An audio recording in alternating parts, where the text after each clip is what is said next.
Sir, അസമിൽ വലിയ നീക്കങ്ങളാണ് നടക്കുന്നതെന്നാണ് അറിയുന്നത്. കാരണം അവിടെ മുഖ്യമന്ത്രി ഹിമന്ത ബിശ്വ ശർമ്മ അദ്ദേഹം വലിയ നടുക്കുന്ന ഒരു തീരുമാനം എടുത്തിട്ടുണ്ട്. ഹിന്ദുക്കൾക്ക് തോക്കുകൾ നൽകാനുള്ള ഒരു തീരുമാനം അദ്ദേഹം എടുത്തു എന്ന് പറയുന്നു. ഇത് ഇത്തരത്തിൽ നൽകുകയാണെങ്കിൽ വലിയൊരു കോലാഹലം ഉണ്ടാകാനുള്ള സാധ്യതയില്ലേ? എന്ത് മുന്നിൽ കണ്ടുകൊണ്ടാണ് അദ്ദേഹം ഇത്തരത്തിലൊരു നീക്കം നടത്തുന്നത് സർ? ഇപ്പൊ ഈ തോക്ക് നമ്മൾ വേണമെന്ന് പറയുന്നത് എന്തിനാ എന്നറിയത്തില്ലേ? ഇപ്പം ഈ പറയുന്നത് പോലെ തോക്ക് നമ്മളൊരു തോക്ക്, എനിക്കൊരു തോക്ക് വേണമെന്ന് പറഞ്ഞ് തോക്കിന് ലൈസൻസ് കൊടുക്കുന്നത് എനിക്ക് എന്റെ വീടിന് അല്ലെങ്കിൽ എനിക്കിടെ സുരക്ഷയെ എനിക്ക് ഭയമുള്ളത് കൊണ്ടാണ് എനിക്ക് തോക്ക് വേണമെന്ന് പറയുന്നത്. അപ്പൊ അത്തരത്തിലേക്ക് ഇപ്പൊ പറഞ്ഞിരിക്കുന്നത് ഹിമന്ത ബിശ്വ ശർമ്മ പറഞ്ഞിരിക്കുന്നത് അവിടെയുള്ള മൊത്തം പേർക്ക് തോക്ക് കൊടുക്കുമെന്നല്ല. അവിടെ ചില വില്ലേജുകളിൽ 10,000 3,000 അല്ലെങ്കിൽ 30,000 വീടുകൾക്കിടയിൽ 10 വീടുകൾ മാത്രമുള്ള ഹിന്ദുക്കളെ, അത് ഈ രോഹിംഗ്യകളും ബംഗ്ലാദേശിലും കൂട്ടമായിട്ട് താമസിക്കുന്നിടത്ത് അവരുടെ രക്ഷയ്ക്ക് അവർക്ക് ആവശ്യമെങ്കിൽ തോക്ക് നൽകും എന്നാണ് പറഞ്ഞിരിക്കുന്നത്. കാരണം ഇത് വേറെ കേരളം പോലുള്ള സംസ്ഥാനമല്ല, വളരെ വ്യത്യസ്തമായിട്ടുള്ള സംസ്ഥാനം. ആസാമിനെ പറ്റി പരിശോധിക്കുമ്പോൾ 1960 9 ഹിന്ദുക്കളെ വെടിവെച്ചു. നമ്മുടെ ഈ പറയുന്നത് പോലെ 1960 അന്ന് അതിനുശേഷം പല ഘട്ടങ്ങളിലും ഇത് സംഭവിച്ചിട്ടുണ്ട്. ഹിന്ദു സ്ത്രീകളെ പല ഘട്ടങ്ങളിലും നിരത്തി നിർത്തി നഗ്നരായിട്ട് നിർത്തി വെടിവെച്ചു കൊന്നിട്ടുണ്ട്. അല്ലെങ്കിൽ ഈ പറയുന്നത് പോലെ 2018 ഉൾഫ 5 സ്ത്രീകളെ ഇതുപോലെ വെടിവെച്ചു കൊന്നത് അവിടെ. അതിനുശേഷം ഈ പറയുന്ന ഉൾഫ തീവ്രവാദികളിൽ 108 പേരെ 2025 25 കലാപം ഉണ്ട്. അതിനുശേഷം 108 പേരെ കൊന്നു. അന്ന് 4 ലക്ഷം പേരോട് കലാപം ഉണ്ടാക്കി. അത് ഉൾഫ ഉൾപ്പെടെയുള്ള. അപ്പൊ അവിടെ ഒരു വലിയ സംഘർഷ മേഖലയുണ്ട്. ഹിന്ദുക്കൾക്ക് ത്രെട്ടാണ്. അവിടെ 60% ഹിന്ദു ഉണ്ടെന്ന് പറഞ്ഞിട്ട് കാര്യമില്ല. സംഘടിതമായിട്ട് താമസിക്കുന്നിടത്ത് ആക്രമണം നടത്തുന്നു. ഇപ്പൊ തന്നെ അദ്ദേഹം ചെയ്തൊരു കാര്യം എന്ന് പറഞ്ഞാൽ 4500 ഹെക്ടർ സ്ഥലത്ത് നിന്ന് വനപ്രദേശത്തിനകത്ത് മിയാ മുസ്ലിങ്ങളെ ഒഴിവാക്കി. ആ മിയാ മുസ്ലിങ്ങൾ അവിടെ കയറി എങ്ങനെയാണെന്നറിയാം?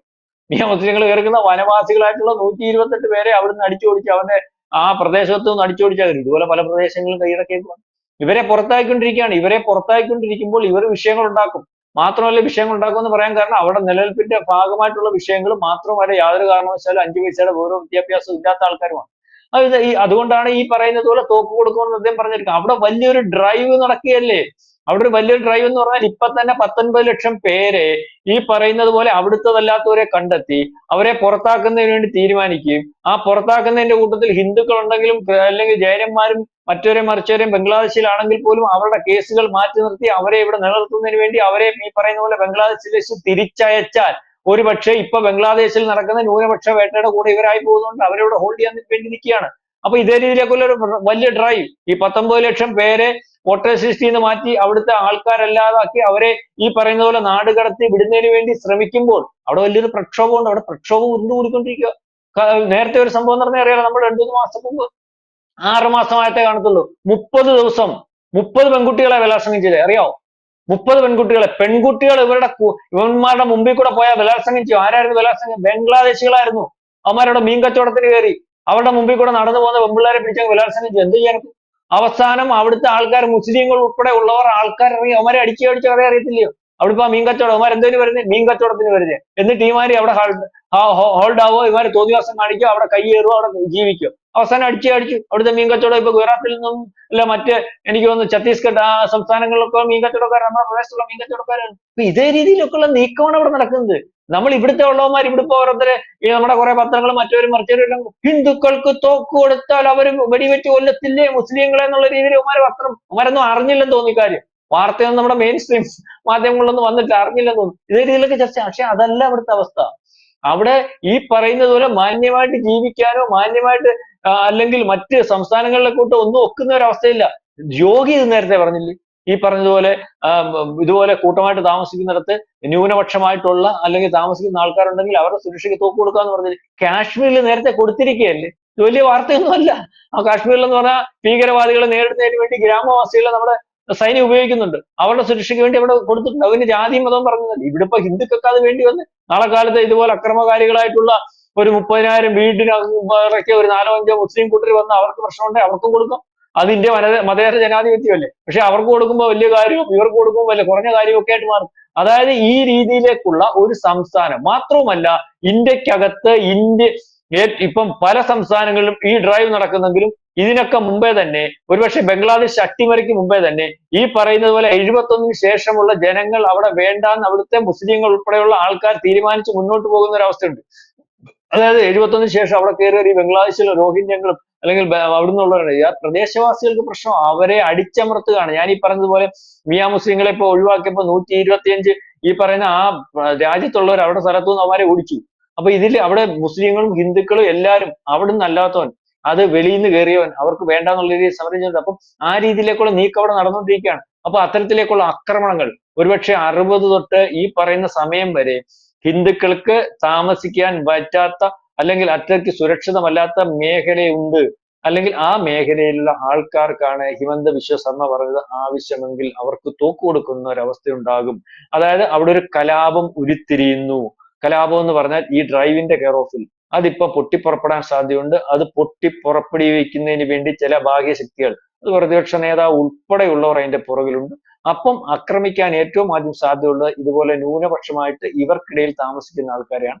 അതുകൊണ്ട് തന്നെയാണ് അത്തരത്തിൽ ഒരു കരുതലിൽ കൂടി മുന്നോട്ട് പോകുന്നതിന് വേണ്ടി ഈ പറയുന്ന ആസാം ഉൾപ്പെടെയുള്ള സഹായിക്കുന്ന ആസാമിൽ ഒരുപക്ഷെ BJP ഒരിക്കലും അധികാരത്തിൽ വരത്തില്ല എന്ന് വിചാരിച്ചിരുന്നിടത്ത് ഈ മാതിരി കാര്യങ്ങൾ ചെയ്യുന്നതിന് വേണ്ടി, അല്ലെങ്കിൽ 3 പ്രാവശ്യം കൊണ്ട് BJP അധികാരത്തിൽ വരുന്നതും അവർ ഈ പ്രതീക്ഷയൊക്കെ വെച്ചാണ്. അവിടെ താമസിക്കുന്ന പ്രദേശവാസികൾക്കും അതിനകത്ത് ഭൂരിപക്ഷമായിട്ടുള്ള ഹിന്ദുക്കൾക്കും ഒക്കെ അവിടെ താമസിക്കണം. മാത്രമല്ല ഇവിടുത്തെ മുസ്ലിങ്ങൾ പറയുന്നത് അറിയാം, ആ പ്രദേശത്തുള്ള മുസ്ലിങ്ങൾ ഇവിടെ മതപരിവർത്തനവും മറ്റു കാര്യങ്ങളും അല്ലെങ്കിൽ മതസംഭാഷണവും പറയത്തില്ലേ, പണ്ഡിതന്മാർ സംസാരിക്കും. മതപണ്ഡിതന്മാരൊക്കെ എവിടുന്നാ വരുന്നതെന്ന് അറിയാം, ബംഗ്ലാദേശിൽ നിന്ന്. അങ്ങനെയുള്ള മതപണ്ഡിതന്മാർ ഇവിടെ വന്ന് പണ്ഡിതന്മാരാവണ്ട, ഇവിടെ സംസാരിക്കണ്ട, ഇവന്മാർക്ക് ഇവിടെ വന്ന് തോന്നിവാസം കാണിക്കണ്ട. നേരത്തെ തീരുമാനിച്ചായിരുന്നു ഞങ്ങൾക്ക് അറിയാവുന്ന പാണ്ഡിത്യം ഒക്കെ വെച്ചിട്ട് ഞങ്ങൾ ഇവിടുത്തെ ആൾക്കാരെ ഉച്ചരിച്ചോളാം, ആ രീതിയിൽ ഇവിടെ കെയർ ഓഫ് വരണ്ട. അതായത് പ്രദേശത്ത് ഈ പറയുന്ന പ്രദേശവാസികൾ അല്ലാത്തവർ വേണ്ട എന്ന് തീരുമാനിക്കുന്നതിനകത്ത് മറ്റ് സംസ്ഥാനങ്ങളിൽ നിന്ന് വ്യത്യസ്തമായിട്ട് അവിടെ ഹിന്ദു മുസ്ലിം എല്ലാവരും ഒന്നിച്ചു തന്നെയാണ്. അവർക്ക് അവിടെ പ്രദേശത്തുള്ളവരെ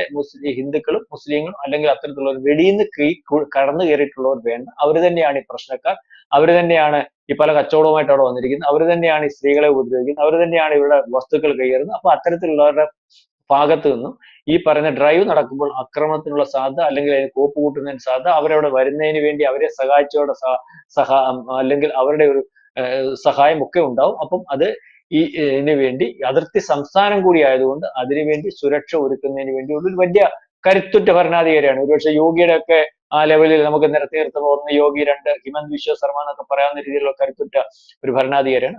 അതുകൊണ്ടാണ് അദ്ദേഹം അത്തരത്തിലൊരു തീരുമാനമെടുത്ത്, അദ്ദേഹം ഒരു തീരുമാനം എടുത്താൽ അത് എടുത്തുകൊണ്ട് മുന്നോട്ട് പോകും. ആരെതിർത്താലും അതിന് യാതൊരു ഫലവും ഉണ്ടാകത്തില്ല. എതിർക്കുന്നവനെ എതിർക്കും. ഒരുപക്ഷെ നമ്മുടെ കേരളത്തിൽ ഒരു ഫലം ഉണ്ടാകും, ഇവിടെ കുറെ പത്രങ്ങളിൽ കുറെ ദിവസം വാർത്തയാകും എന്നല്ലാതെ ആസാം മുഖ്യമന്ത്രി ഹിമന്ത് ബിശ്വ ശർമ്മ അവിടെ തീരുമാനിച്ചാൽ അദ്ദേഹം അത് നടപ്പാക്കും. അതിന് നടപ്പാക്കി നമ്മളെ കാണിച്ചിട്ടുണ്ട്. ആ ശീലമാണ് അദ്ദേഹത്തിനുള്ളത്. അങ്ങനെ നടപ്പാക്കാൻ പറ്റുന്ന തീരുമാനങ്ങൾ മാത്രം എടുത്തിട്ടുള്ള അല്ലെങ്കിൽ അത്തരത്തിലുള്ള ഒരു ഭരണാധികാരിയാണ് ഒരുപക്ഷെ യോഗിക്കും അപ്പുറം ആ കാര്യത്തിൽ അദ്ദേഹം പലവട്ടം ആ കാര്യം തെളിയിച്ചിട്ടുള്ള ആളാണ്.